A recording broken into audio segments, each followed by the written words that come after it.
You know what? Nah.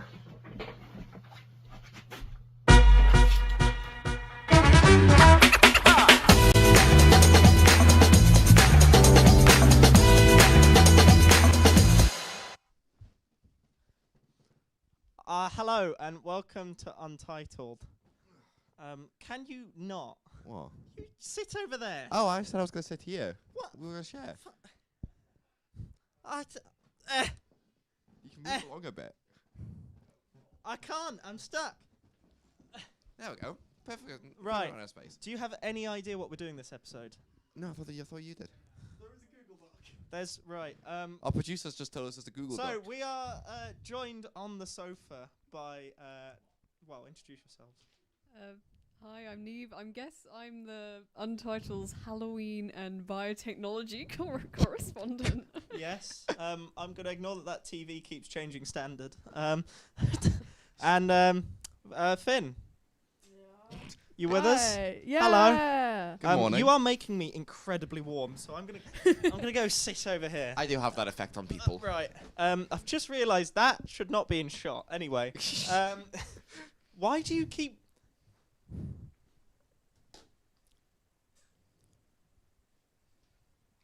Lovely. Now, no, I don't think anyone saw that. Have you got the Google Doc open? Yeah. Brilliant. What? Why does it keep doing that? Jimmy, Right. it doesn't matter. Keep.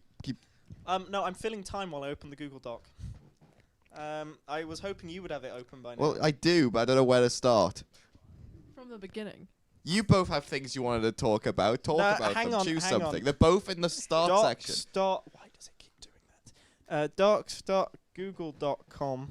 Oh, Has it been shared with me? yes. Oh, so the past month. What have we been up to? What have we been up to? What happened? Kory, what have you been up to? Oh yeah, that happened. This is no. So, well, I've lost the TV. Thanks, Jamie. I'm giving it a cheeky power This is cycle. fun. You should hopefully know what happened though. Well, yeah, I should, but I assumed we'd get Marks would be here when we were discussing this. But I was elected multimedia rep at York SU, which was fun. I did have quite the fun thing that I very much, upon being given the password, it was very obvious I was inheriting an account from Marx. There was a lot of little Marxisms and no, not Marxism. Yeah. No, I think Marx still had their calendar linked to it, which is quite a fun one because I got told that I had a personal. I'm gonna need you to explain that. Well, for one, I logged into the account and it told me I had a personal commitment at 2 p.m. on a Thursday. Oh yeah, I forgot about that. Because you're My personal calendar was synced to the Multimedia Rep calendar, so if people tried to book meetings, they'd see when I'm busy. so now I couldn't book a meeting when Marx was busy. I can't remember what the other thing was. It was just the way the account was. It was also the fact we broke the account at one point, and I had to get on to user IT, but that was a whole other thing. Anyways, let's keep moving.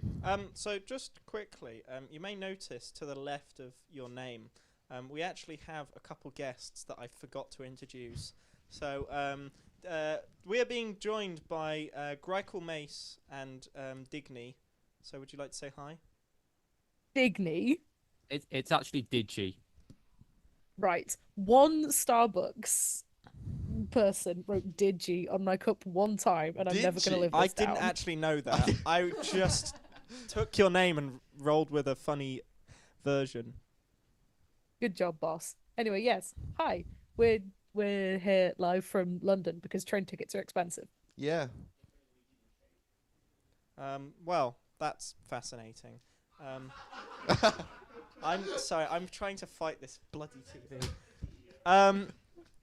I love that we can just hear the gallery. Well, yeah, we can hear the I've missed gallery. that. So I'm gonna log in to my. Shall we move on from this now? No, actually, I don't want to.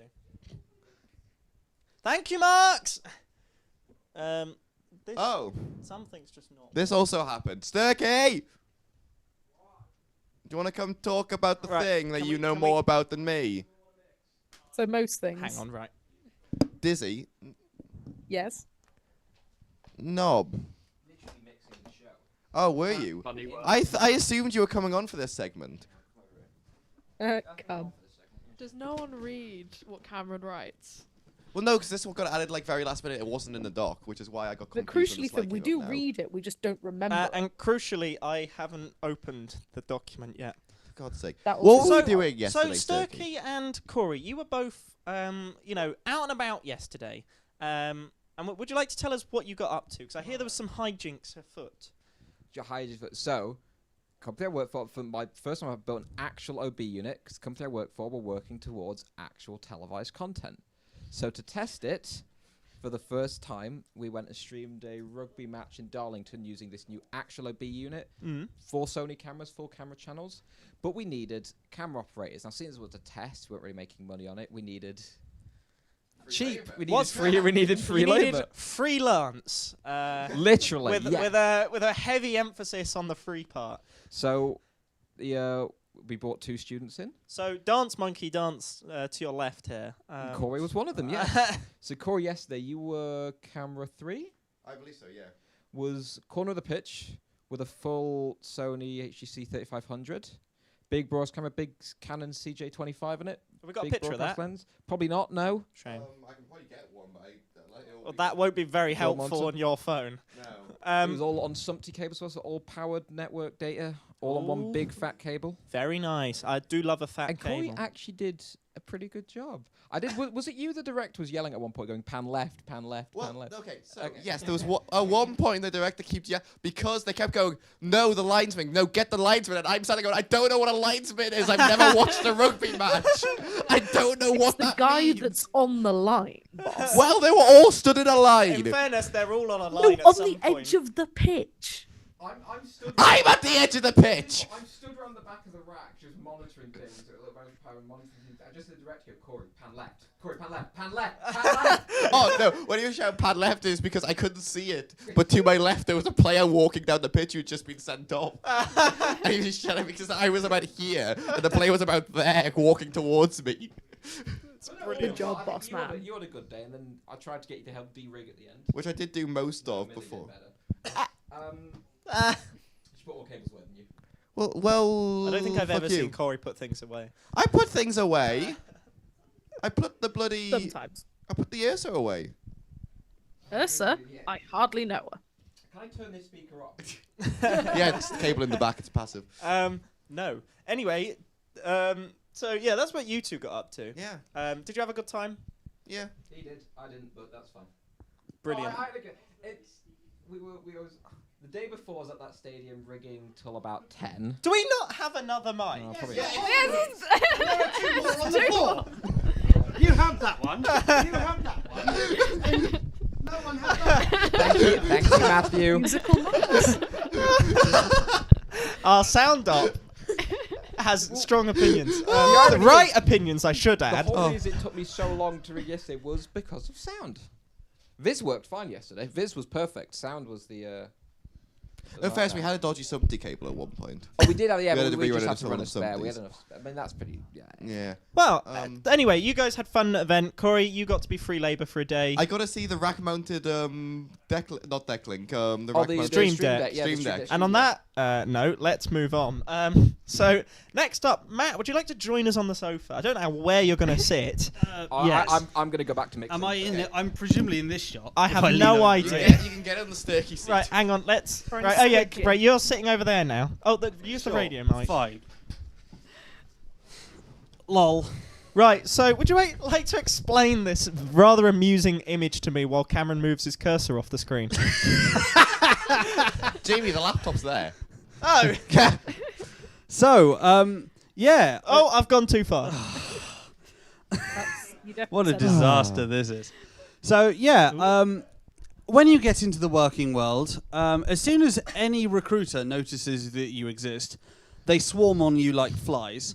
So this guy has been emailing me at random ever since my placement year about 6.5 years ago.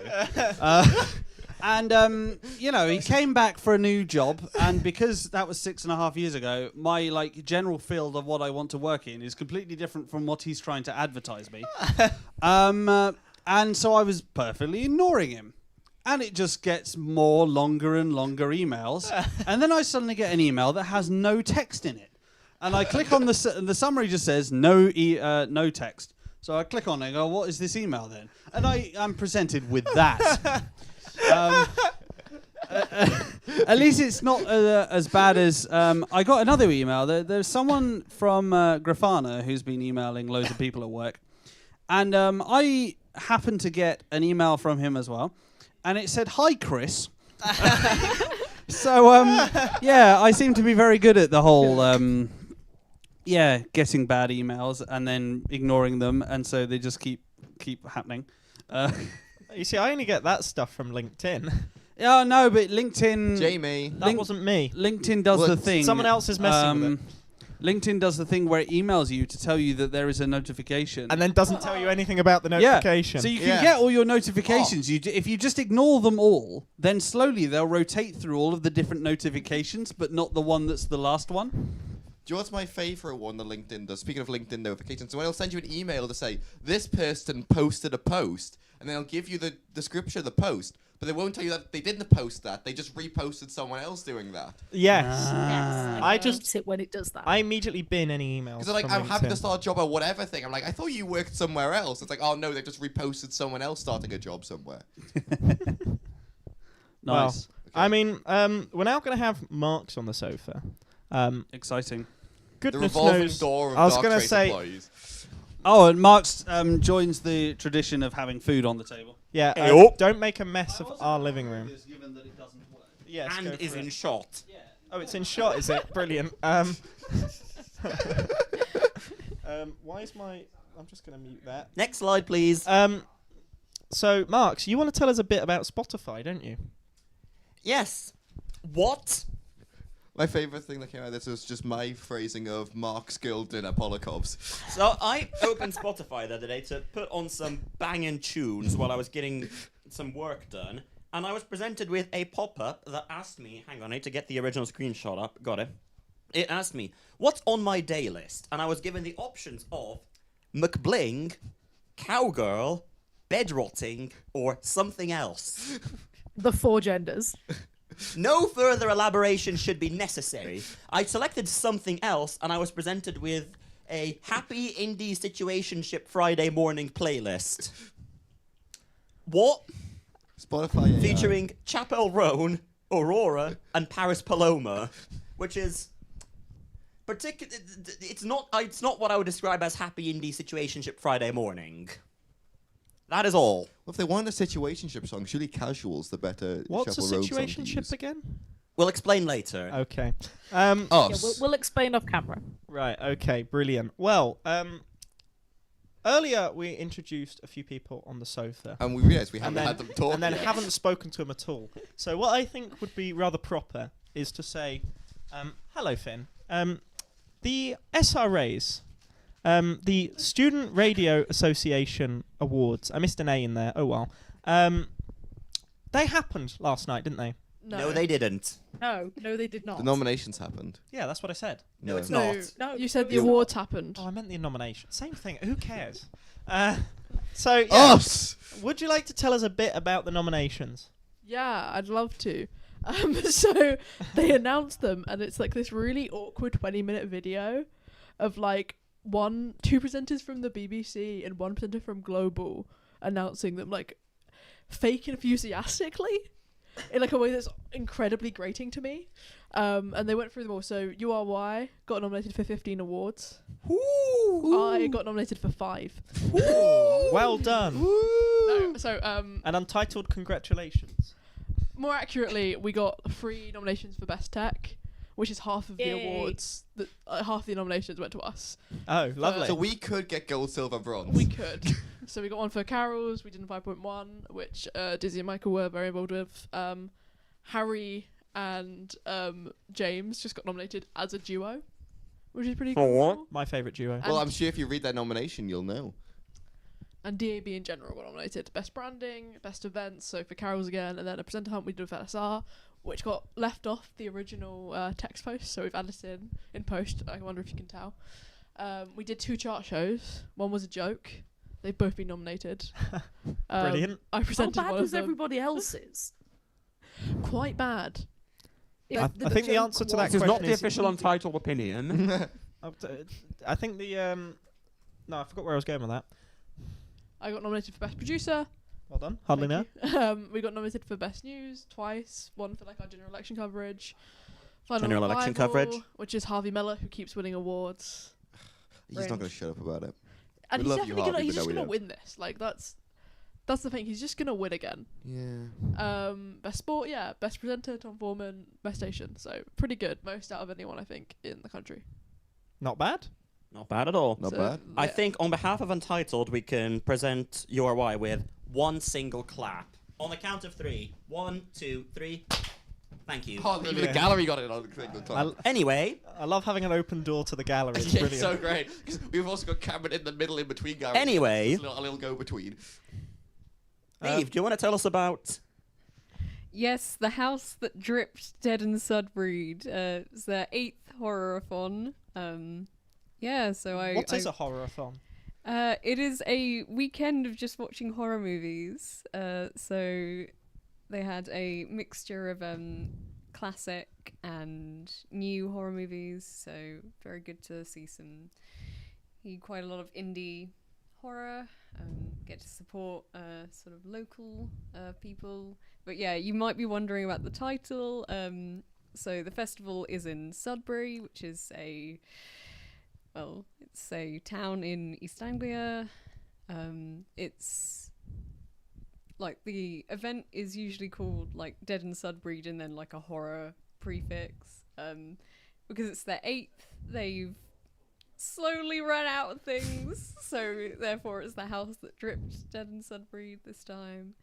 But yeah, so I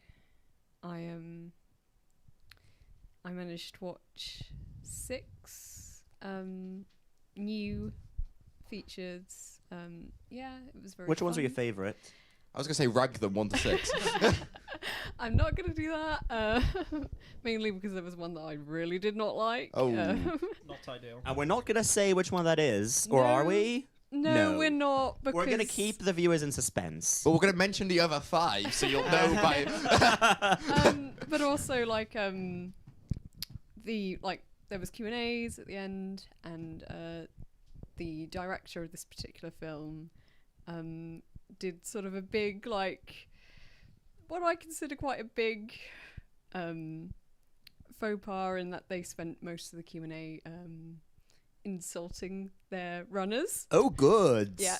Oh, that's not ideal. That's interesting. Not Yeah, ideal. very much being like, they're weirdos. I'm still gonna hire them though, but they're weirdos, and they. So didn't if you're wanna work. listening, So You if what? you can work out, You what? if you were at Dead and Sudbury, you can work out which film I'm talking about. But yeah, in terms of really good films, there was this film called Protein, which is about a drifter cannibal gym rat that gets entangled in the organised crime of whales. that sounds fascinating. That does sound Yeah. fascinating. Yeah. A it lot was- of questions. yeah, it was. How organised is the crime in Wales? On a scale of How 1 many to sheeps have mafia, they how stolen? organised is the crime in Wales? Well, that was the Albanian mafia in the film. So Close. In Yeah. Wales? yeah, Albania? I hardly know. No. Thank you. Would you recommend it for when it happens? Probably happens next year. yeah. I hugely recommend checking the film out. And Yeah. the horror-a-thon in general. Yes, In definitely. It was a really fun event. They also had like food trucks. Very each nice. week. I do like food. Yeah. They Protein Love a was good the snack. film before like the food break. Oh, that's gonna go and well. They did have the food truck was burgers, so they were very much Very like, much protein. Much protein. Some of it may or may not have been human. I hope not. But yeah, Alright. Don't ask too many questions and it's fine. Well, we'll make sure to put that on our list for next year. Mm. Next up, Well, We have a standard We segment. didn't think about the fact that Michael and Lizzie would be covering up one of the signages, did we? Oh, well, are they not? Do we not put one behind them? We have. Okay, thank you. we I just have- like fake they're not from the gallery. That's great. We have a producer. Remember, it's done properly. Hardly know her. We have a standard segment on Untitled of don't use Windows for signage. Now, here are some lovely examples. I didn't take any of these, so actually, that's a lie. I took that one. But yeah, first of all, it looks like Dan took this one. This was German Doner Kebab in York, where we've seen the one of those monitor was not before. only Yeah, we on have. the wonk but had an alert on it. We've got TFL being TFL. We've got There's what a lot appears of to be those. the context menu on where the some sort of signage is map. the signage is clearly being done using the set as desktop background button. Yep. I hate that so much. We have Sempty bars, more TFL. We have a West Midlands train, I think it is, telling you to change here for open bracket, change station, close bracket, the new URY brand. Yeah. Good. Foot Asylum plugging in a new network interface. Yeah, that was quite a good one. Giant sign in the middle of Westfield in White City, and it was just, yeah, good Brilliant. content. Asking if they want to be discoverable on the And- network. Some trains, some of which are on time and some of which are delayed. Don't know which ones or where they're going, but They they're appear to be certainly there. Or are they? They're all on platform 4. Brilliant. Oh, there's more. Platform 4 is just with a Um, new triangle. So York has used Finest Bar using PowerPoint. that's and editing the PowerPoint and PowerPoint. not using presenter view. No, they're just editing the PowerPoint whilst it's going to all the screens. Disappointing. On the right there, we appear to have a monitor with no signal. It looks like more TFL advertising. It is TFL advertising. Bottom We get left quite a looks- lot of Owned TFL by ones. Global. Yeah, bottom left is probably TFL again on the Windows screen. And then the middle one is Oh, Dan yeah, you've plugging got that one. the middle one is Dan plugging his laptop into this very screen whilst it was trying to do a Windows update, which we thought was rather amusing. There was also another one I saw, but my phone had ran out at the time, so I couldn't take a photo of it. But on my way back from Manchester on Thursday, I went to the train station, got on the train, and just one of the screens that was meant to have the trains was just a big sideways Windows 10 blue screen. Fascinating. Good. Yeah. Our plea to the world, keep using Windows for signage. It's very funny. It is rather And amusing. it gives us content for this segment. Yes. Yeah. Speaking of content, Well, yeah, speaking of content, Marks, I heard that you have a new 10K monitor. what? A 10K... Do they even make those? It says 10K no. That it's 10 kilometers. kilometers. That's a very wide monitor. I wonder what the pixel picture that is. Anyway, yes. So in the past, like I think exactly 2 weeks ago, I ran a 10K race because I realized that I've spent the past 5 years of my life sitting on my ass and I need to start doing some exercise. So I got back Cringe. into running. I'm not going to talk about that. Instead, I'm going to talk about all the technology that I used in the course of doing that. That's a very nice photo of you, actually. Thank you. It's one of the official race photos. Oh. There's a couple others as well, but they had other people in them who we couldn't quite as easily cover up with Dizzy Cooper. So, the main thing that you can actually see in that photo is my watch on a slightly janked custom race setting. So, the watch that I've been using for the past nearly 6 years at this point, blimey, it's dead. It's a Garmin Forerunner 735 XT. It's a bit on the old side, but it's still chucking along perfectly fine. It's technically a triathlete watch, which means it can also log cycling and swimming. But I have used it for swimming exactly twice and cycling exactly 3 times, I think, and I'm not doing any triathlons anytime soon. I don't like wearing my watch in water. It just feels weird. It's surprisingly fine, and it means that I don't need to take it off when I go into the shower. I still do to wash the strap, otherwise it gets a bit grim, but it means that if I forget, I don't have to worry about having conked my watch. Right, okay. And it also means that I don't have to worry about sweat. So it has a few nice features. The battery life on it is a lot better than many other watches. Like the battery life on this thing, when I first bought it would easily do 2 weeks. Yeah, same with my one. Nowadays, it's degraded quite a bit because I had it for a while. It can now do 1 week, which is still better than most other smartwatches you get, which could probably do a couple of days at most. I was going to say, mine manages about 3 days now. And obviously, it drains a lot faster in exercise mode because what it effectively does is it logs a lot of stats every second. Some would say too many stats. So, off the top of my head, it logs my GPS location. It can use both GPS and the Russian GLONASS satellite network for better coverage. Newer watches can also use the EU's Galileo, and I think it's called... Figaro. Thank you. And I think it's wideband GPS for better coverage, particularly in dense urban areas where GPS might struggle with accuracy. It then uses that to calculate my speed, and that's my pace, normally measured in minutes per kilometer. Yeah. It also logs my heart rate based off of a little optical sensor that shines light onto my wrist and then looks at the very subtle changes in how much light is reflected back based off of the thickness of my veins and uses that to approximate reasonably accurately my heart rate. Mm-hmm. There's a bunch of others. It calculates my step rate, my cadence, based on how much it goes up and down. It also calculates a number called, I think, the I can't remember what Garmin calls it because I never actually look at it because it's kind of useless. But it tries to quantify my performance on a scale of, it tries to be minus 10 to 10, but normally what happens is when I start running, it goes up fairly high, and then up when it goes, you're doing well, or you're doing badly. And then by the end of the run, it's normally like minus 12. Interesting. So that's completely useless.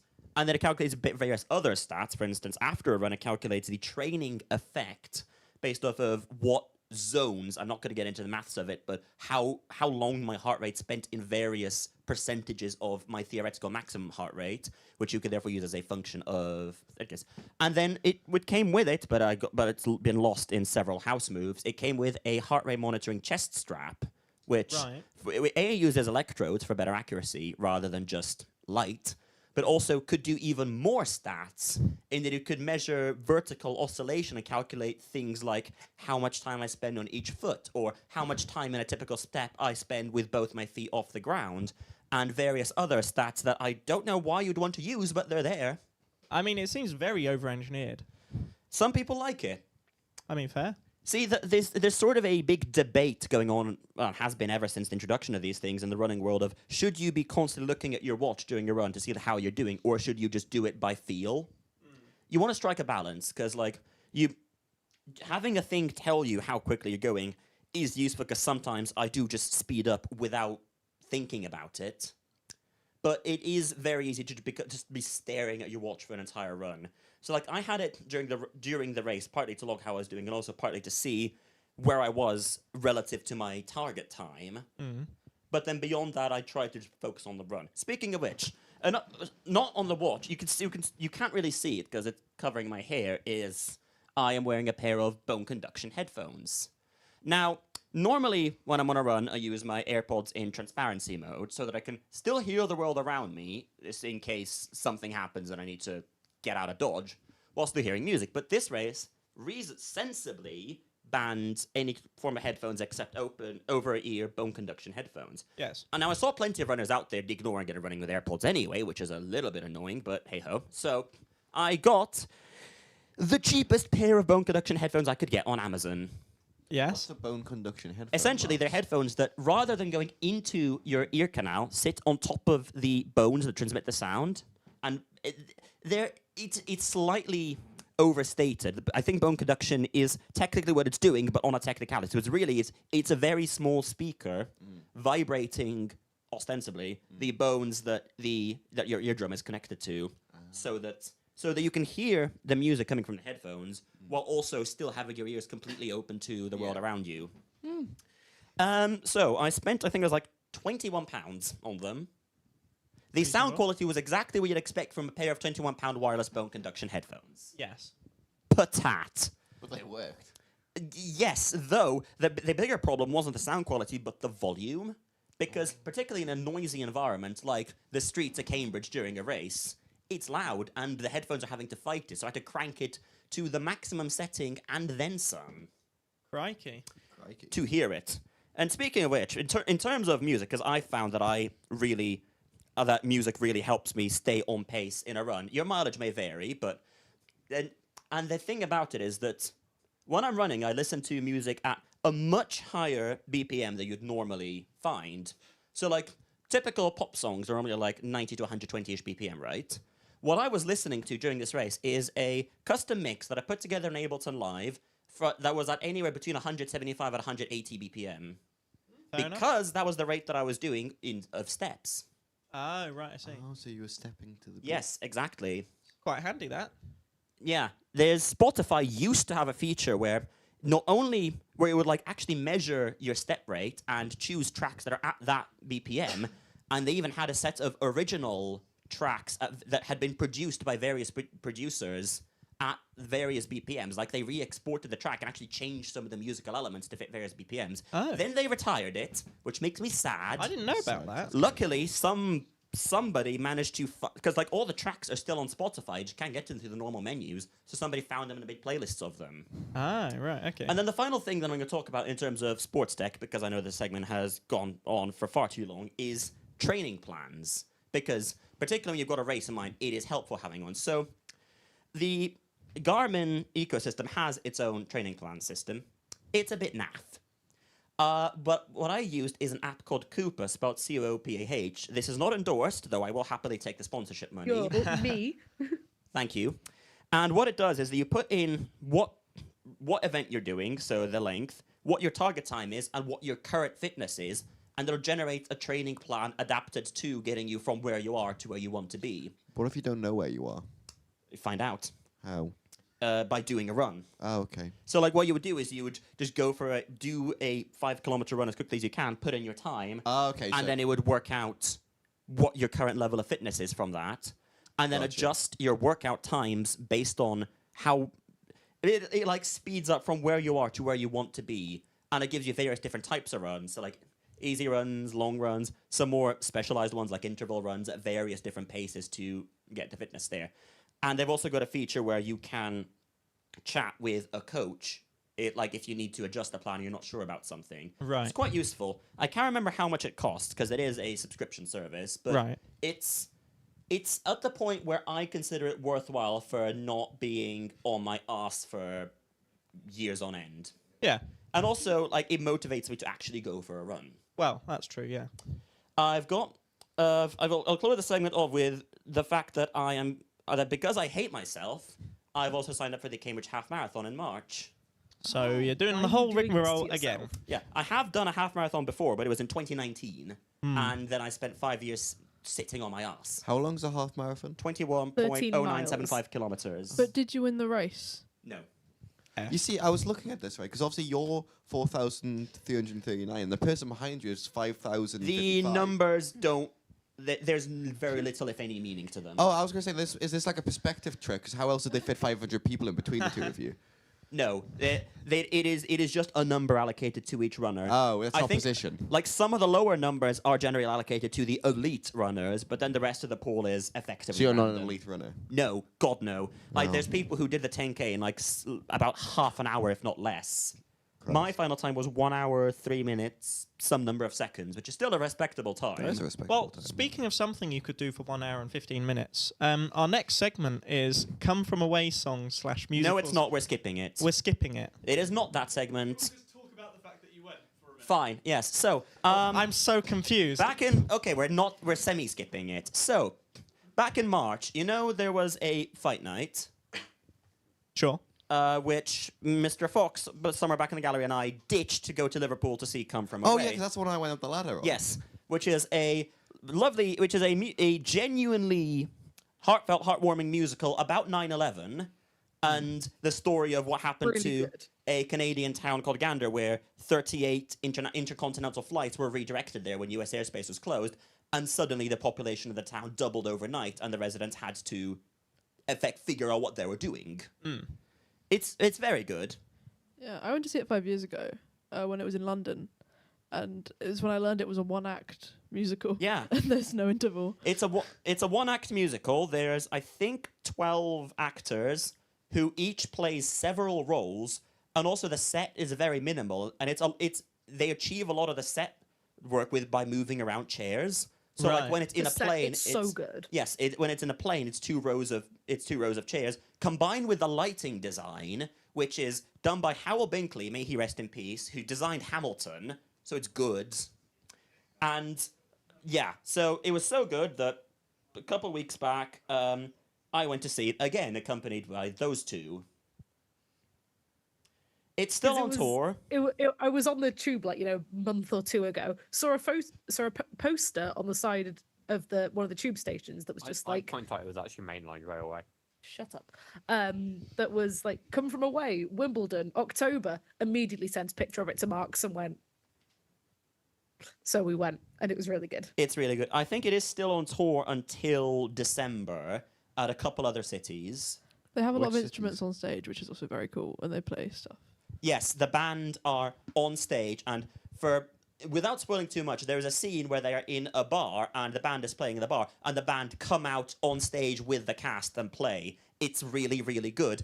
If you are in the coming months in either Norwich, Wolverhampton, Canterbury, Chichester, Milton Keynes, or Salford, go see it. Would Actually, recommend. Well, if you were in Norwich 5 days ago, you can see Come From Away. Right, if you've got a time machine, If you have a time machine, you can see it on Broadway. And if you can't, you can watch the Broadway recording on Apple TV Plus. Ooh, I might do that. It's Well, very good. anyway, now that we've spoken at Ooh, length Untitled.mov about many mentioned in the things, story. let's speak at length about many more things Go on. in the news.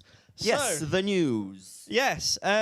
So our first My phone's news... about to die. Gallery, could you chuck me my charger, I please? moved And my house. laptop. Thank you. Sorry? I moved Charger? house. I that's hardly news. know her. Your news. You moved house? Yeah, I moved house. So did I. I didn't. That's nice. So yeah, our first news segment. Last month we mentioned panels made by MKBHD's. Well, just them, I guess. I don't know why I used a possessive term there. But we spoke about it. There's been a bit of backlash because they were charging, what was it, like $50? Luckily, we've got our expert on most things internet-based, Cameron Fox. Hello. Would you like to tell us about the whole... Well, we spoke about the backlash last week in our news segment. Would you like to tell us about his response? Yeah, so a week or two ago, he put out a video talking about it and accepted a lot of the criticism, basically apologised, and tried to clarify a few things about who it's meant for. He described it a lot as being kind of very specialist app, not meant for mass market, meant for the 1% of 1% of power users who would actually pay money for wallpapers, people who do device testing and that sort of thing. There are a couple of things that he just completely owned up, like the data collection stuff. So in the App Store, it said that it would use your location and other information, and that was just kind of, they ticked the wrong boxes. Oh.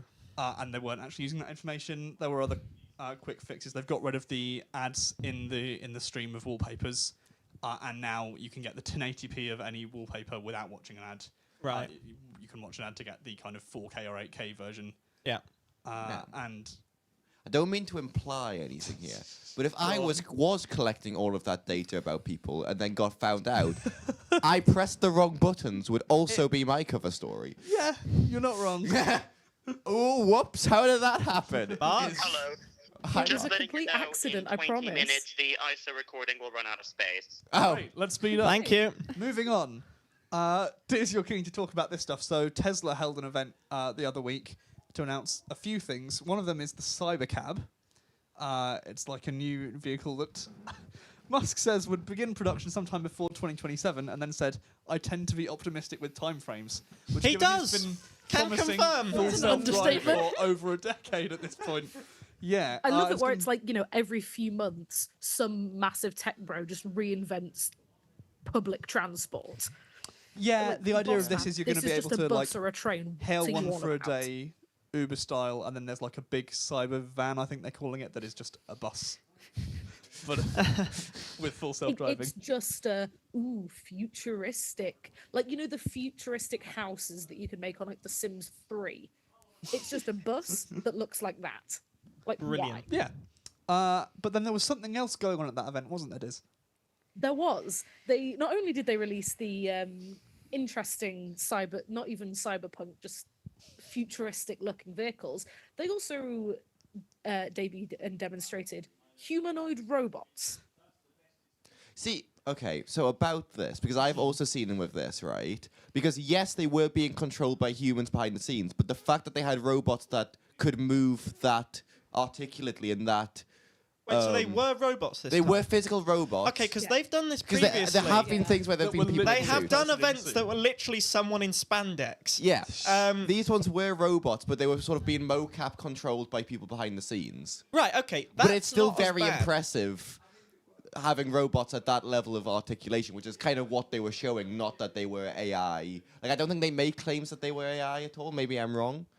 They didn't I think say it that they was, were. So as they, far as hang I'm on. aware, it was Well, showing They've said humanoid- fully autonomous there, Yeah. which might have been suggested. So they weren't fully autonomous. There were people Yeah. controlling them, but they were robots that could articulate like that. Mm. So it's a bit of a, it's not quite false advertising, but it's a bit of a grey area. Fully autonomous false advertising. Yeah, Sorry? fully autonomous. Fully, I fully didn't autonomous. notice that bit. I don't know if they said that, but that is Most genuine things Elon false Musk does advertising. are a little bit of grey area for false advertising. Yeah. But also, they were being used at the event as like bartenders, and so everyone on the internet took the piss out of Elon Musk for not understanding why you might actually want to get your drink from a human being and not a robot. Well, yeah. Yeah. Well, Elon Musk's never had a human buy him a drink, so... AI photos of him with his kids because they can't find real photos of him with his kids. No, I have not.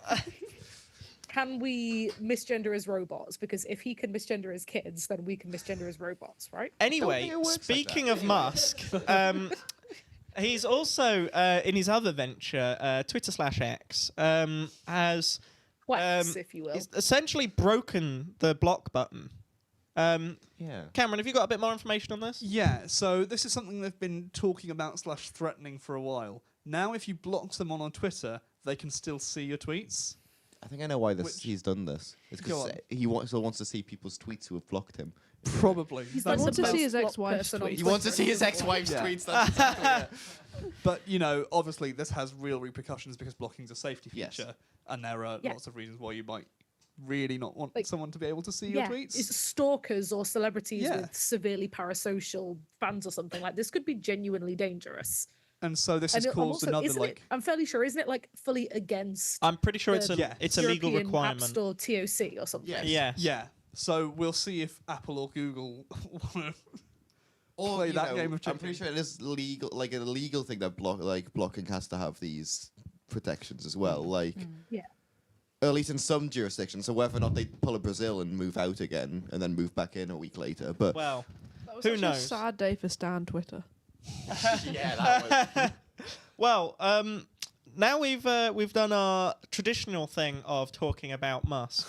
Now you can leave Let's the move on to something I think's breaking the shell of this show a bit, and we're going to talk about something completely new. So, what have Apple been up to? Well, I think they've just introduced iPhone mirroring on corporate Macs. Well, Now, these Cameron- slides are in a different order, so. Oh, there we are go. they? Well, that's lovely. Do you want they to talk haven't about the just Android thing introduced it. first? No. Okay. Smooth. Would you like to tell us, as our Apple correspondent? Yeah, so this is a new feature in macOS Sequoia that I've been using and enjoying. It means if your iPhone is across the room or in your pocket or whatever, you can open it up in a little window on your Mac. It also means all your notifications come through from your iPhone onto your Mac, which is quite useful. The problem is, if you have a work Mac, because then the way this is working behind the scenes, to do the notification stuff, it is creating sort of like ghost apps on your Mac for all the apps on your iPhone. Yes. And there are various very good reasons why there might be apps on your iPhone that you really don't want your employer being aware of. Yes. Grindr. Yeah. For instance, yes. Just Mac one rumors example. say dating apps, health-related apps, or VPNs used in countries with restricted internet access as a few examples, which could all be kind of revealed to your IT department if you use this feature. Now, Apple are aware of the issue and they're rolling out a fix, but for the meantime, their advice is don't use iPhone mirroring on a corporate Mac. Yeah, I mean, I try to keep my personal and work devices separate anyway, which was a bit tricky because I'm not going to go into it. But when I was transitioning through, I was transitioning from when I was Transitioning, let's go. when I was transitioning into my job, I was transitioning from using personal equipment into work stuff. But now I've fully moved over, and I have a work phone, a work laptop, and I don't like to intermingle the two because that obviously causes issues. So that would be my Being a particularly recommendation. bad example. Yes, exactly. But speaking of kind of mobile devices and whatnot, should we move on to Android? Go on. So that is That's Android. yes. So you can now get Debian VMs on Android. Well, not yet. Asterisks. From How what I many could asterisks have read we got about here? it, the little bit I could read about it. Yeah, so Google's developing a Linux terminal app for Android internally. I can't remember if this came from like when I send an article to Next Episode Content, I should really read it more than that. When I go, this looks interesting. Someone else can do the research on it, and then everyone just expects I've done the research on it. But it basically seems to be a bit like WSL, but for Android.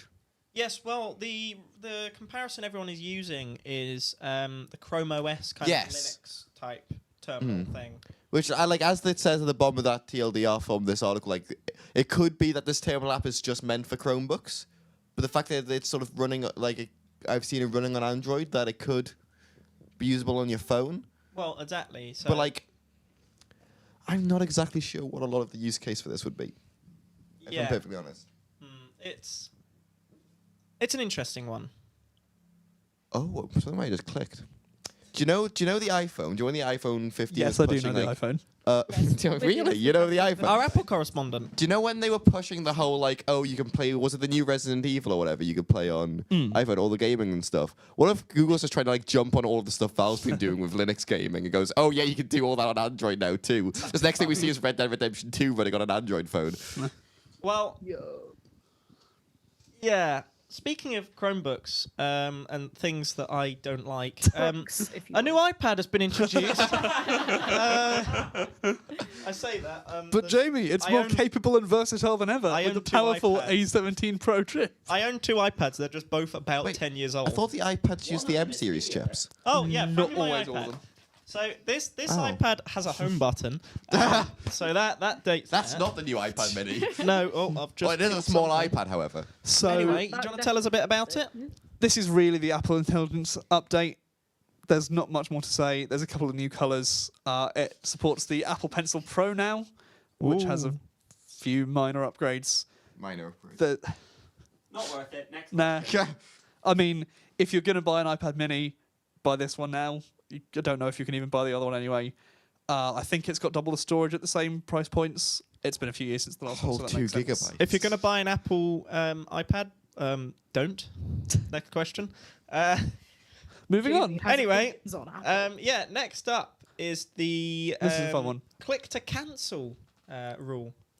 Would you like to tell us, Cameron? Yeah, so this is a new rule that is going to come into force in 6 months. It's been brought in by the FTC in America, and basically what it says is it should be as straightforward to cancel a subscription or remove yourself from it than it is to sign up to it in the first place. Yes. Which has been quite a strong advocacy within the right to repair and right to own type of group, as it were. So this is something they've really been wanting. They've been complaining that you can sign up for something really easily and then cancelling is just impossible. So is this for like any form of subscription service? Yeah, it says here it includes retailers and gyms as well. Because I remember gyms was a big one I heard where 'Cause like what was it's it super you hard. were You have to trying like to do call literally up the other somewhere day? and do all this stuff. Yeah, some of I was them like- in the US. I think Yeah. you also have to like send like certified mail or something for some to cancel as well. I was like, one Literally thing that the other is day we were trying to cancel our Virgin Media because it took us a while to get OpenReach fiber, but we finally got it. But that meant we've lived here for 3 months, so we had Virgin Media, which now we need to cancel. How long did it take you, and you still weren't able to cancel it? Half an hour, and Oh, that's not too bad. couldn't cancel it. oh, absolutely. That is quite bad. I've been on the phone with BT for about 2 hours before, and that was just to get to speak to a person. I will say one thing that's like the opposite of a silver lining of this is the amount of times I would be able to get like discounts from Amazon by just clicking cancel and going, actually no, do you want this discount instead? And I go yes. Even though I had no intention of cancelling, I just wanted the discount that they'd offer me if I clicked the cancel button, and now they can't do that. But I used to just abuse that for months. Just get so many discounts. Oh, there you are. I respect that, actually. That's a good shout. Given I'm... Did you not know that was a trick? I mean, I did for some things, but didn't know Amazon did it. Anyway, I'm not a student anymore. Prime's got more while expensive. these two bicker in the background, I'm going to Mark's your speak turn. over them. Marks. Marks. So- welcome. Hang on. Well done, Hang boss. on. Sit down. Hang on. Marks. Welcome back to the sofa. Off you go. Thank you. On the ISO SSD. So, the media player Winamp, you may have heard of. It was like the most popular one in like the early mid 2000s. It had like pretty visualizers and equalizers. It actually brought internet radio as a thing because along with Winamp came Shoutcast, which became Icecast, which is I've heard of that. the de facto internet audio server. Anyway, so Winamp sort of kind of got shut down-ish, no longer developed. I'm not going to get into the whole story. But then they released the code on GitHub. It was quite something. Some interesting things that transpired as people were digging through the GitHub repo for it is that it included large portions of code from other projects, some of which were licensed under the GPL, the new General Public License, which has rules about how you can redistribute code in other projects, which Winamp didn't appear to be following. Whoops. Good. They accidentally included the source code for the Shoutcast server, which was closed source. Whoops. And then when this was pointed out to them, they deleted it. And by deleted, I mean pushed a git commit that deleted the code, but it was still in the history. Yeah, so you could still go back and check the older versions, and it's just there. Yeah, they didn't rebase. It was just there if you looked hard enough.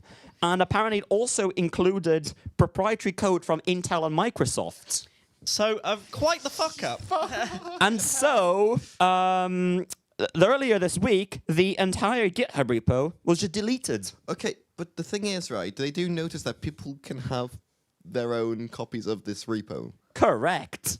I didn't even realize the best part. It was released under a custom license for the code called the Winamp Collaboration License, which one of the terms included is you are not allowed to fork the code.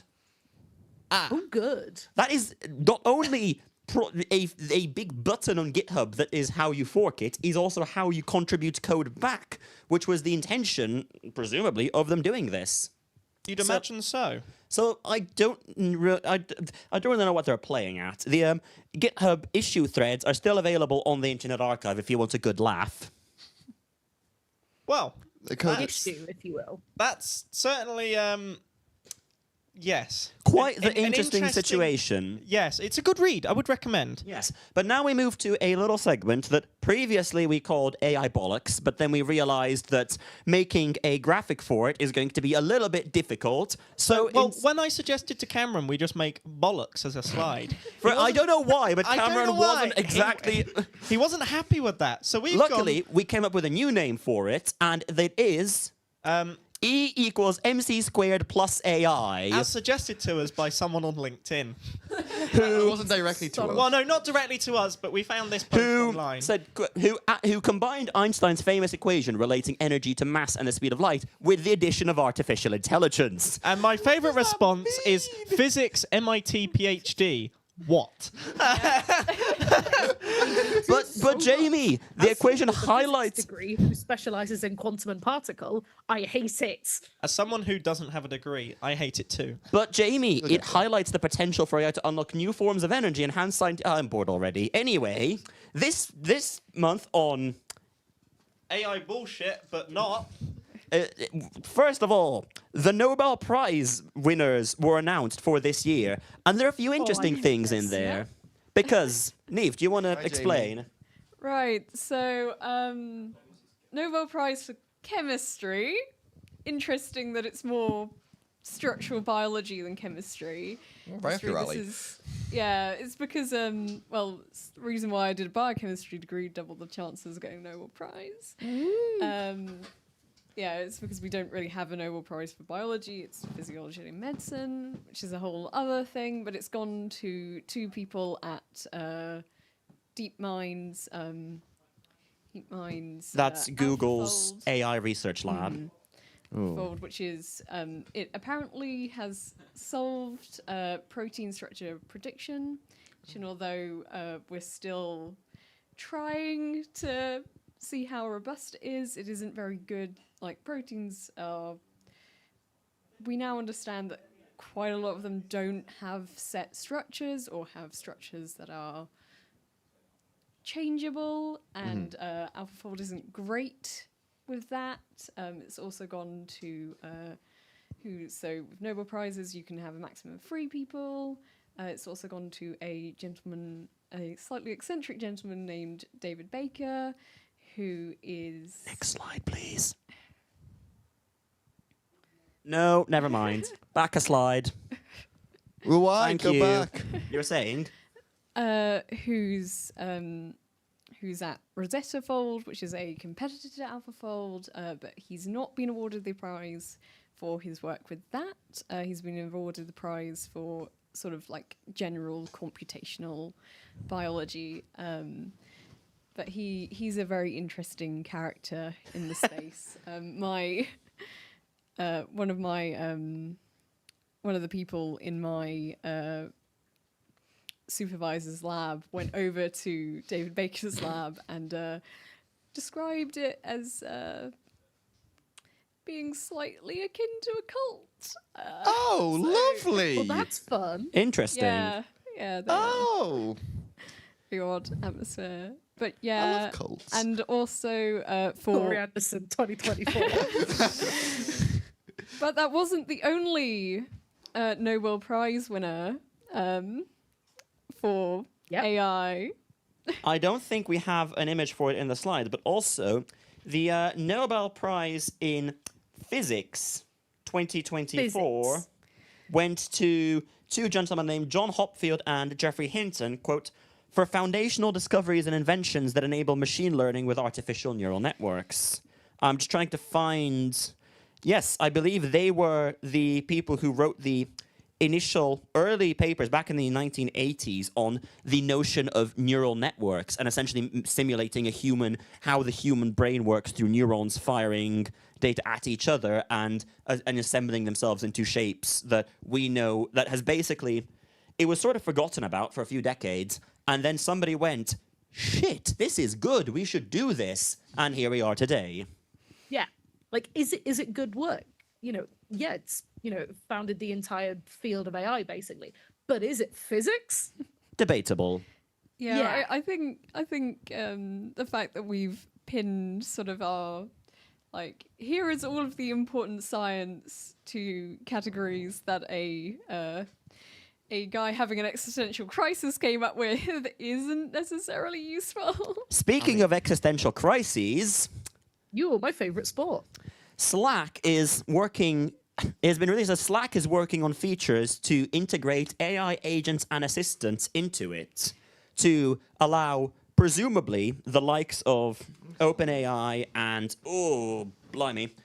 OpenAI and Anthropic and all of them to integrate their large language model-based assistants into Slack. This is all still in very much developer preview. I only found this out because I was browsing through the Slack developer docs and I saw, this is new.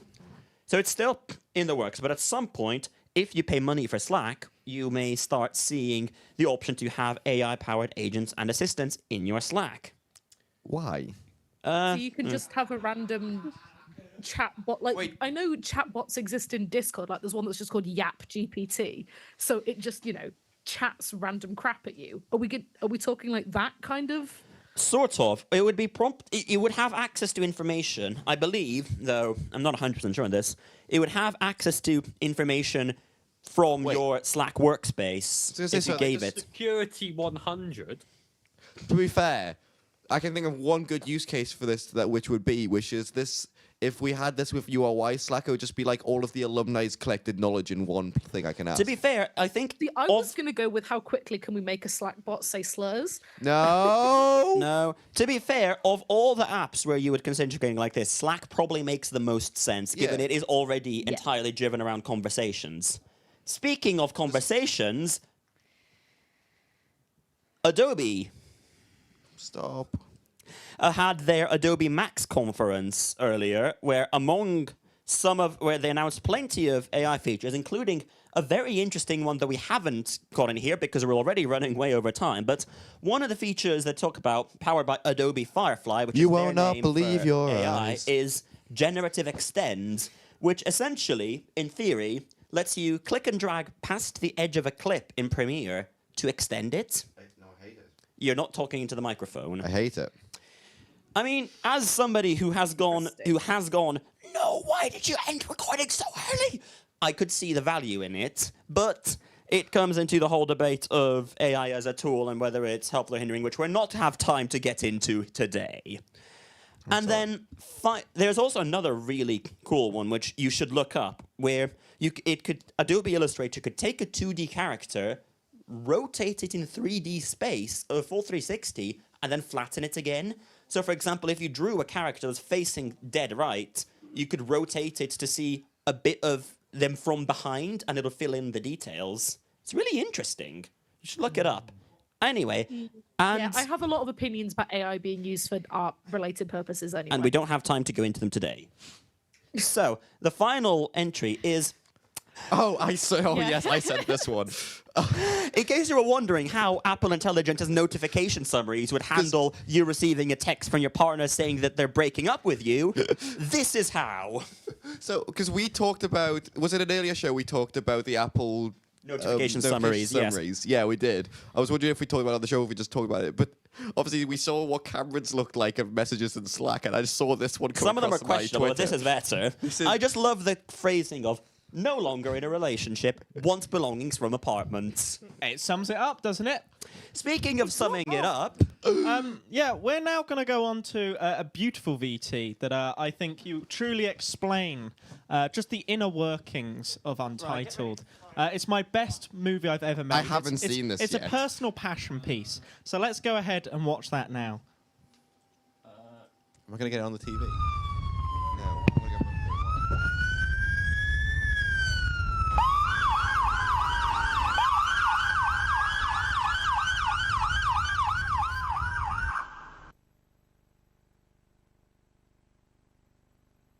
Hello, I'm Coco. Let's go on an adventure.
We are so back. Oh, you're back. We're back. We're back. Yeah, so that was my I didn't passion see piece. any of that. Oh, hi, We Disney. heard the audio, but we didn't see any of it. So Oh, I have brilliant. so many questions. Well, you can watch it after, I guess. But yeah, that was my passion piece. That was I'm going into the filmmaking industry, and that is That's my your portfolio piece. That is all I'm going to show. But yes. So I hadn't seen that before. I just came in, they went, oh, have you seen the Jamie VT? I went, the what? And they went, oh, just wait. And that's all I was told. This was the Jamie VT. This DVD here. Yeah, I had to rip that DVD without watching it in order to be able to get that so we could show it today. Oh, Yes. and that's where the other wireless mic went. Mark's wandered off with it. Mark, you're not in shot currently, so can you move to your left, please? Also, we've lost the time limit of the SSD that was recording our isolated footage because I realized it ran out and I realized I had another drive in my bag. Are we So we currently quickly recording? hot-swapped it. Good. Speaking of which, Yes. it is now time for a little segment that we've started called I Went on eBay this week and I bought this. Yes. Now, if Matt Strack could come through from the. I'll move the wide shot. And then Right, yes, so I'll go first. This month, I went on eBay and I bought 2 white boxes that I have here. Now, I wish I'd brought the packaging down, actually, because the packaging was incredibly amusing. But these are described on them as well, actually, as HDMI over IP extender.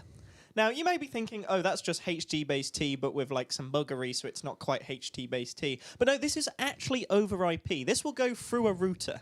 Well, through a switch. Ooh. I haven't been able to Wireshark it yet, because I haven't got round to it, but I believe it's probably just multicast spam. I do enjoy how I can see from here that both of them aren't the same shade of white. No, they're not. Oh, yeah. I didn't notice that, actually.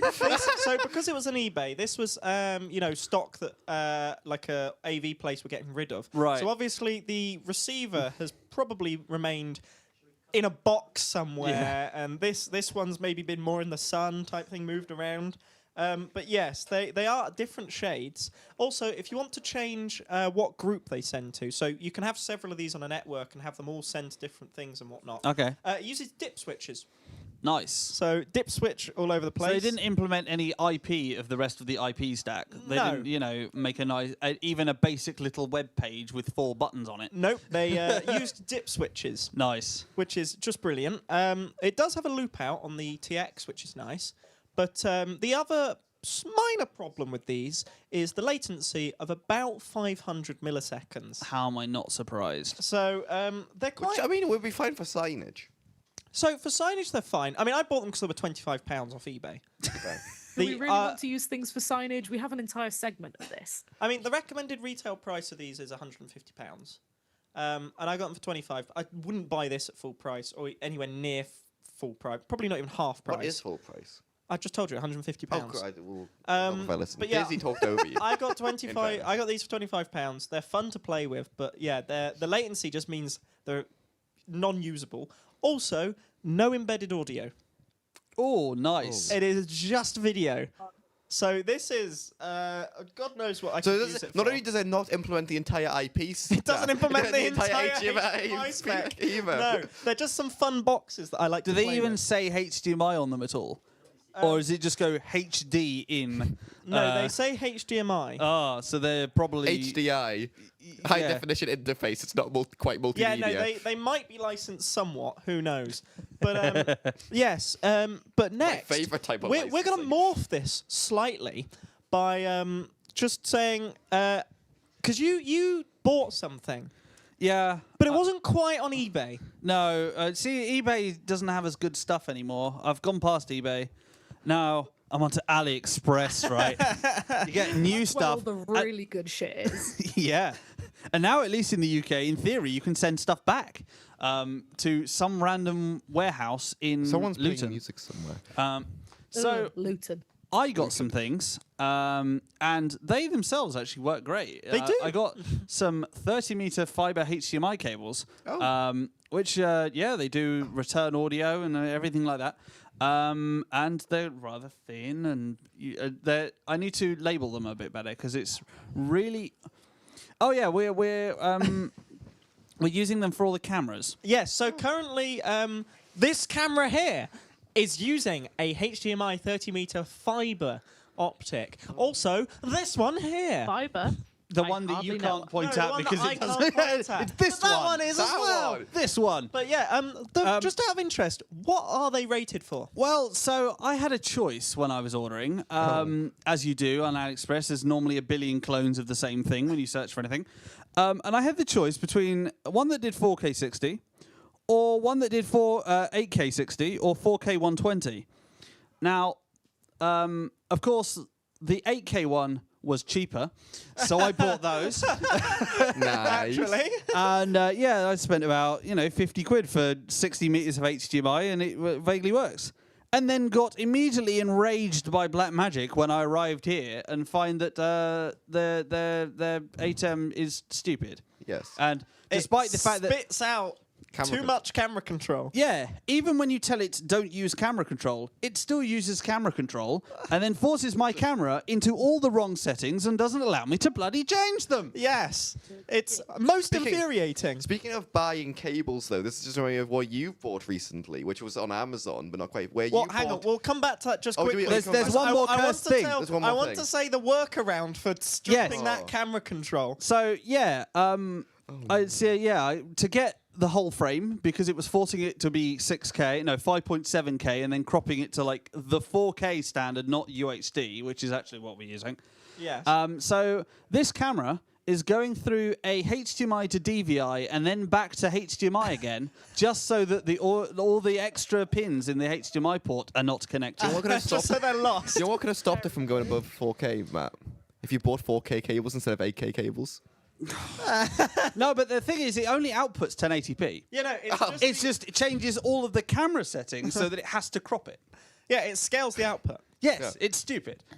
Anyway, I hate sorry, it. yeah, what were you going Yeah. to about? So you bought recently some Cat 6E cables. Yes, my didn't you? favourite Ethernet standard, Cat 6E. Ooh. Also known as snake oil. They did look surprisingly thin when I looked at them. Yes, well, deliberately so they could slip under doors. Yeah, but they're flat. But Yes. they're surprisingly thin even flat. for the flat ones. Yes. So I ordered Cat 6. As described online, there were loads of Cat 8, Cat 7. I was like, well, Yep. obviously not going to buy them. Ironically, for those that don't know, the Cat 7 standard does not actually include RJ45 connectors. And so if you buy a Cat 7 cable, it doesn't make any sense. Well, precisely. What connectors does it? I think it was something custom that came before. No, it came before Cat 6 became ratified, but Cat 8 came after it. So it's a standard that didn't. 8 now? Yeah, technically. Oh, so maybe they Anyway, were real cables. so when you're buying online, just get Cat 5e. We got Cat 6 because we're special, and it came as Cat 6e, which isn't a thing. So Quality. yeah, we gave up on that. It does coil nicely like a licorice, though. It does, and we now run it upstairs. Hello. More people have entered the house. We have a live guest. Oh, hello. Anyway, what was the next thing? We haven't bought anything else, have we? I mean, I've just bought a table mic stand, but that's not exactly that important. Oh well, we bought a table. And a cam link that turns out to not work with vMix. Oh, that's fun. Or rather, it works too well, because it gave us a choice of 4K and a slightly different standard of 4K. Which is just brilliant. Love it. I have not got the document up. So, brilliant. What are we doing next? Someone next- standard of the month. That's what I knew. I meant that. Speedrun. Okay, standard of the month is Phoenix. This is Phoenix. It's Why? basically unterminated cables that you plug into a terminal block. Is it even a standard? It is an. Since when have we had hecklers on this show? It is an audio. It is an AV Seems always, standard. let's be honest. I deal with these day to day because I am an AV technician, and these are literally. They're nice in some ways, but carrying around Cameron in my bag, there is an XLR, my work bag. Just bring it here for me, just to demonstrate why this pisses me off. There's a Phoenix right next to you. There is also these are Phoenix connectors here. Oh, that's just my work bag. Brilliant. Thank you, producer. This cable right here, I've got it on my phone now. So yeah, this is an XLR cable. XLR, as you know and love. And on the other end of it is just some fucking wires that are loosely screwed into a Phoenix connector. Now, this does mean this could become, they don't have to choose whether to put line jack XLR out on, on the output of these AV things. Just put pins. But it does mean if you buy an XLR cable, you just have to cut it in half, put Phoenix connectors on either end, and then hook it up to this shit. So it's a love-hate relationship. I think it's just growing on me. It is, in fairness, I hated it at first, and now that I've been an AV technician for a while now, and by that I mean 3 weeks, I quite like it. To be fair, thinking about it, right? Obviously, your audio interface, which is currently driving these speakers, has RCA out, and it goes straight to these speakers. Mine only has 2 jack outs, so I've had to get jack to phono adapters, then phono cables. I could have just... The reason it's RCA is because that speaker has RCA in. Yeah. We're running XLR to it, so my interface is acting as an XLR to RCA converter using the direct out. So if that was Phoenix, I could just run XLR straight in. That's what I was going to say. I think the real reason that these Phoenix connectors do exist is because when you put all of these magical Kramer and whatever devices in a rack, you don't have to terminate any of the cables that you've just run several hundred meters. Well, exactly. You just literally screw them in and off they go. It's brilliant. And it means you don't have any bulky ends going through your through your trunking and whatsoever. So yeah, stand of the month, bit of a mixed bag. I should have opened the document. Right. You just said you had it on your phone. I did. So this is an idea that we had yesterday, where Jamie attempted to navigate when driving. It went interestingly. That could only go well. So yeah, what we're going to do is just tease the introduction of the Jamie positioning system. Basically, using Waze, you're going to be advanced AI technology. Sorry, yes, you're going to be you're going to be able to download a voice package for Waze of me giving you directions, and that's all we're going to say because we haven't started. Which includes quotes like turn right. It's Bossman, where are you going? In 500 meters, work out where you're going. So that's what's to look for. Keep an eye on the description. Maybe I'll record it in time. We'll talk about it next time anyway. Exactly. It'll probably be done by then. So, and if you're watching the highlight of this segment, it might be out now. If you're watching the highlight of the segment, there isn't one because it's too short to highlight. Right. Anyway, Marks, our final segment for In This Room. Go ahead. So, this is... I'll preface this segment by I have had to do research for it, and I have a 2.5-page... I'm going to take that seat now. Yeah, go ahead. And I have a 2.5-page research document on this. No, you're not. Which is probably the most effort I have ever put into an Untitled segment. So... I'm proud. There is a piece of open source software called WordPress, which started in the early 2000s as a piece of software for running blogs, and now runs 43% of the internet. Now, the reason for that is that it is incredibly... it's licensed under the GNU General Public License, which is essentially... to summarize an extremely complicated topic, it is, as long as you follow these sets of rules about how you distribute copies of the software, and you don't blame the people who wrote it if your server catches fire, you can do anything you want with it. You can run your website off it. You can give the code to someone else, as long as if you make any changes to it, you give them those too. You can run a hosting service off of it. You can, in theory, sell DVDs of it. Don't know who would buy it if you can just download it off the internet, but there's nothing legally stopping you from doing that. It's one of the more permissive... I wouldn't say it's one of the more permissive open source licenses because that's a spectrum anyway. It's an open source license, capital O, capital S. It was created by a man named Matt Mullenweg. No, I'm talking about WordPress here. Later, when WordPress became very popular because of its extensibility. Well, so WordPress, the reason it's become so popular is because it's very extensible. It has a theme and plugin system that you basically do anything with it. So it was originally written for... Oh, there is commotion in the corridor. Bossman, loud footsteps outside. So it was originally written for running blogs, but nowadays you can run corporate websites off it, you can run forums, you can run social networking sites, you can run learning management systems, you can do basically anything with it, and it gives you by adding enough plugins to it. You'll also add enough security vulnerabilities, but that's a separate problem. And enough random pop-ups in the UI and buttons that are... They tried to standardize on where all the menu options are. and then everyone had different opinions. So trying to find all of your 10 plugins, they will be in 10 different menus. 10? You're See, optimistic. I've looked up websites built using WordPress, and Google has given me back Microsoft, and I'm not quite sure that's I'm I pretty can su- believe that. I would believe that Microsoft.com runs WordPress. And I have no BBC source America. for it, but I would believe it. Some of their docs have given me WordPress-looking errors before. Usain Bolt is another answer. I believe the Meta Just the man. The Meta corporate blog is powered by WordPress. Anyway, Yeah, that's on the list. yeah, so after this, Matt founded the WordPress Foundation, which is a charity that owns the WordPress trademark capital. Now, the WordPress trademark. This is going to become very important later, so refer to that. He also founded a company named Automatic, spelt with 3 T's. Yes, he put his own name in the name of his company. Nice. Is it Matt at Automatic? Probably. Yeah. Whoops, we just doxed him. Automatic runs a number of businesses, one of which you may recognize is Tumblr. Ooh. Oh God. Another one, and which will become the centerpiece of this discussion, is WordPress.com, which is a service where you give them money and in return they run a WordPress site for you. I think I know why this might be going. Yeah, we'll see in a sec. Automatic not have the trademark for WordPress? No, quite the opposite. Automatic have a license to do essentially whatever they want with the WordPress trademark. I am very much, just to clarify, I am very much summarizing a rather complicated... F in chat. Good thing I have a spare. I am summarizing a very complicated topic, and there are actual legal threats flying in both directions. I am not a lawyer. I did one law module at uni, and it was mainly focused on UK employment law, not US trademark law. So they'll take a lot of this with a lot of pinches of salt, which is why this research document is This that is not long, legal because I've had to advice. source a lot of things. Sodium. Thank you. Cob's legal advice.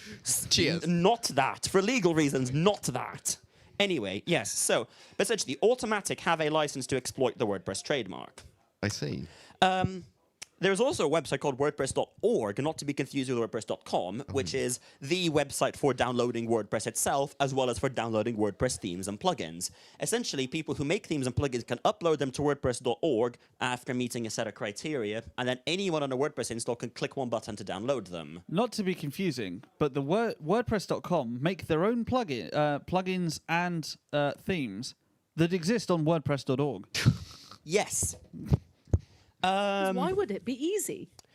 And the final party to this drama that we need to introduce is a company called WP Engine, who, in exchange for your money, will host a WordPress site for you.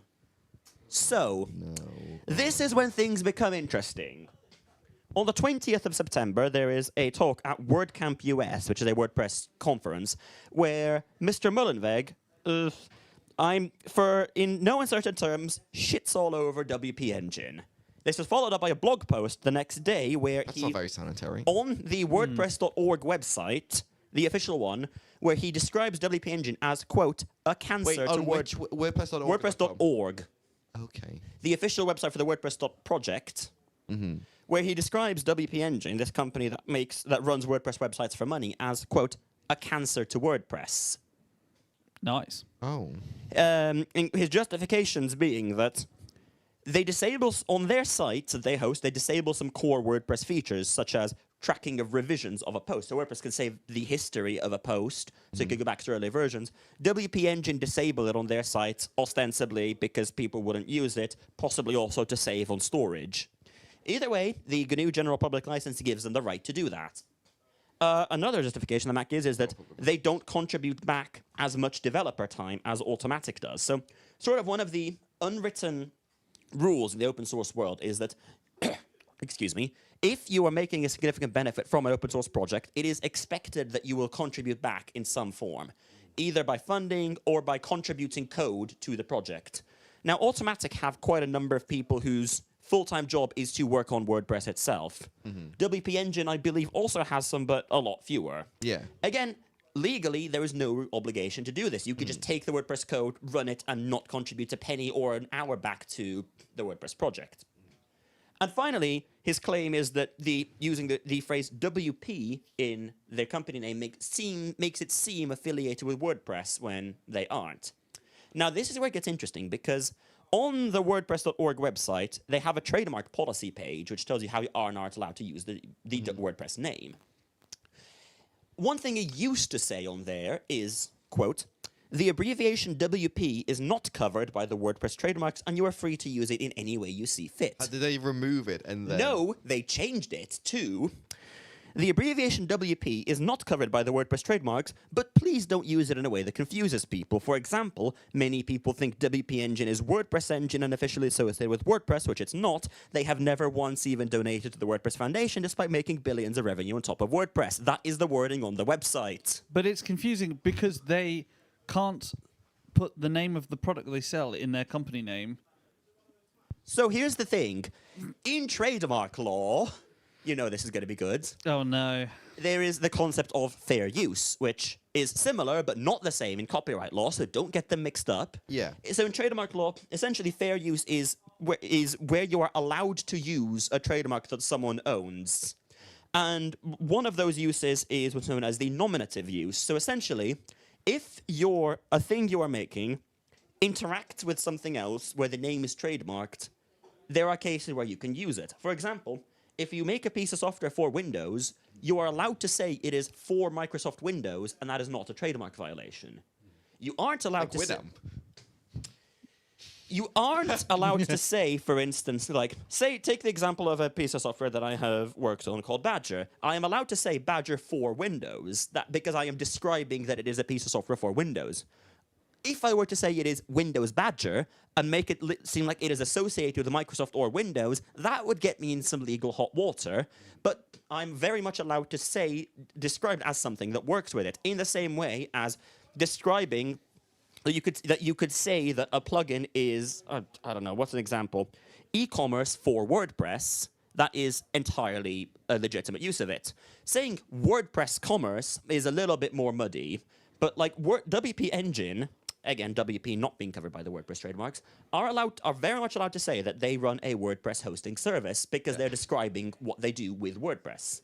Also, all the WP engines seem to have done wrong, from what I can tell from what you've described so far, are not give back as much as WordPress would like, and go against a please don't, not a actual trademark violation. It's about to become a lot more interesting. Oh! A lot more interesting.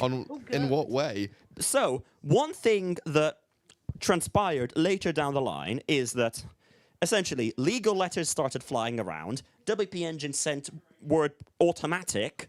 I'm going to be very careful with my terms. WP Engine's automatic a cease and desist letter, which essentially it doesn't have any legal value in and of itself, but it is a lawyer saying to another lawyer, please stop doing this or I will sue you.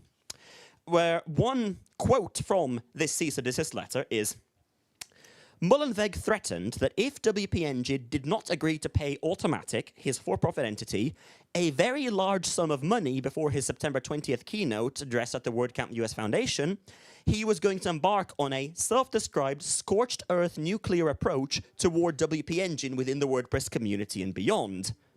And one of the things included in this letter is screenshots of text messages that Matt Mullenweg has ostensibly, allegedly, sent to the CEO of WP Engine immediately before he is due to give his keynote talk at WordCamp. One of these screenshots says, I am literally waiting for them to finish the raffle so my talk can start. I can make it just a QA about WP very easily, rather than shitting all over WP Engine. What later transpired is, after more legal documents flew around, is that Automatic published the term sheet that they sent to WP Engine. So in the months leading up to all this drama, it transpired that Automatic attempted to come to an agreement with WP Engine where Automatic would license to WP Engine the WordPress trademarks in exchange for a royalty fee equal to 8% of its gross revenue on a monthly basis. Ooh. That is some monies. That's money. Considering that I'm not going to say any numbers for fear of getting them wrong, but WP Engine is a profitable company. I'd hope so.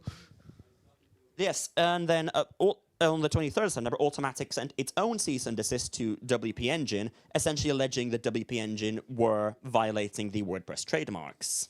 Yeah, this is completely separate, but I've been sat here over an hour and I've only just realised that camera has a tally light. Yeah, only one of them does. Yeah. The other one would have done had Blackmagic not been shit. Yeah. Anyway, this is where it becomes especially spicy. Ooh. So, on the 25th of September, all WP Engine sites were banned from downloading plugins from WordPress.org. Oof. Oh. Now, what's interesting here is WordPress.org is not owned by the WordPress Foundation. It is not owned by Automatic. It is owned by Matt Mullenweg himself.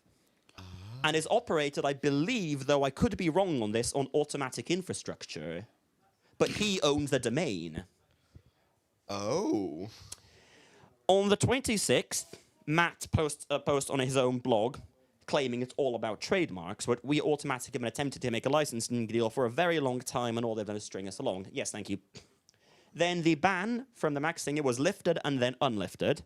WP Engine filed a lawsuit against Automatic and Matt Mullenweg personally, alleging violations including intentional interference with contractual relations, violations of the Computer Fraud and Abuse Act, attempted extortion, unfair competition, promissory estoppel, libel, and slander, among others. Promissory estoppel? What on My earth is favourite that? sports. I don't have time to get into that, but Okay. it's a legal term of art.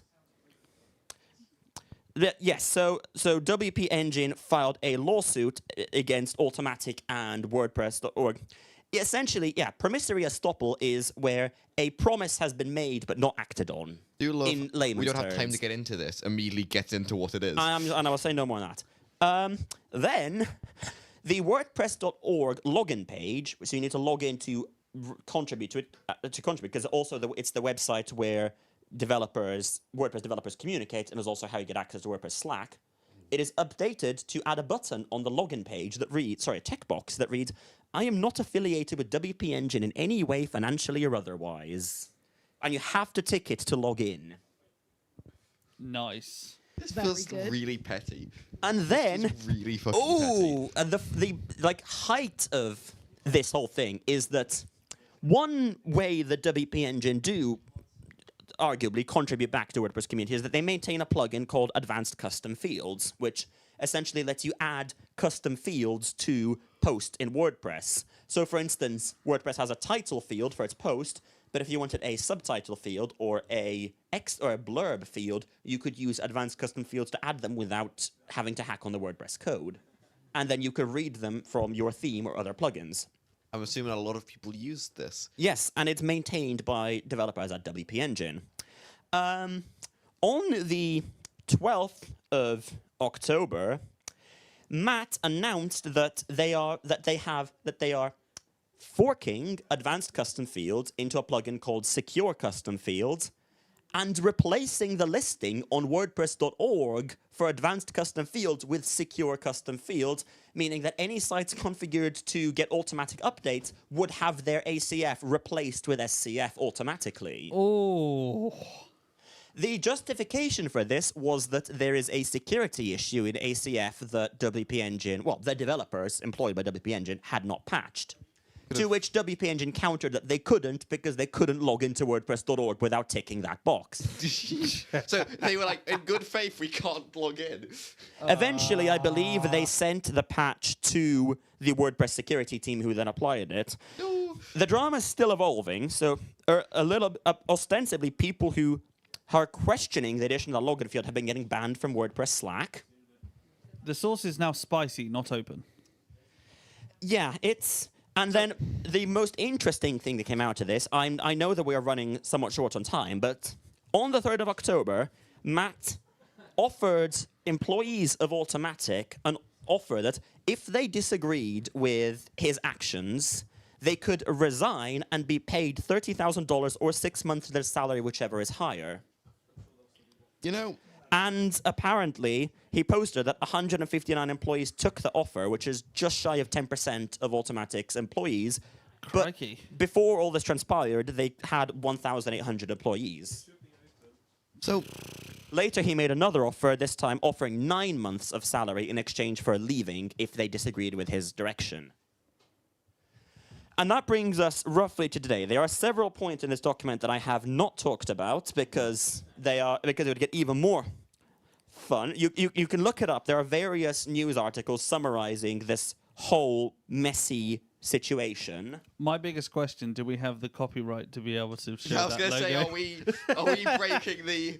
So I would argue that this would be a fair use, but again, I am not a. I know some things about UK copyright and trademark law, very little. Don't come to me for legal advice. Anyway. You know, what I'm about to say, I should really clarify that this is not the official opinion of Untitled.mov. Well, no, you'll be protected under the fair comment defense. But this is the personal opinion of me, Kory Anderson. Go this on. Mac guy sounds like a little fucking petty bitch. Well, at least our show Not you, doesn't by have- the way. The, Yeah. the other man. At least our show doesn't have a name, so no one will ever be able to find it. Yeah. So yeah, that's been happening over the past month, and I have had to update this document several times in the past week because all this drama is still going on, and it just looks bad. Expect an update next episode. Yeah. Which brings us towards the end of the show, and in a sort of little tradition we like to do on the show, let's How talk is about the sausage made? how on earth this was all put to. Luckily, we have a couple more. Could somebody get a USB cable and a battery back, by any chance? Oh, Webb's disk is full. You all I read? No, Webb. Oh, Webb's disk is full. Oh. Right, well, we better hurry up then. What do we need? So, next time on Untitled, Someone say battery bank. a month and a bit. It's going to live. Do I just pick one of these up and see if the cable holds? I think that one is working at the moment. I'm told. I believe we have a camera in the gallery anyway. I've got a mic. There you go. So now I'm Camera speaking in into the a gallery. microphone. Because no one else thought to Yeah. bring one of the wireless mics with This them. So. is currently happening. Oh, Mark. Hello, Stirky. Wait, where are you? Hello? Hello? Alright, hold on, let's get... So that's what I see. There's the multi-view. Hello, where's the camera? So I mixed most of the show in VR. The headset did die midway through the show at some point, but most of it I felt like it did in VR. It's great. Look at this. Look, I can see. Look, can you see my hands? Look, there are my hands. It's me, and I can mix this show. I can actually see the A tab. You can't because the casting doesn't do the pass through. But this headset has cameras, so I can. Sorry, I've just bumped the headset with my mic. Anyway, this has been whatever this was. I've been Marks. I've been Matt Strat. I've been Niamh. I'm Stirky. Hello. I've been Kory. I've been Dan. I've been Cameron. Boss man. Jamie's not here. Jamie's not gone. here. Thanks for watching. We will be back in... I need to get over to the button that plays the credits. We'll be back in, like... Hang on, have you got the mute group ready? No. We need to be able to mute it when we play the credits, so I'm going to fill for time while Matthew finds the button. There's the button. Did Disney say goodbye? Disney? No, we didn't. Though Yeah? Say goodbye. we're ending the show.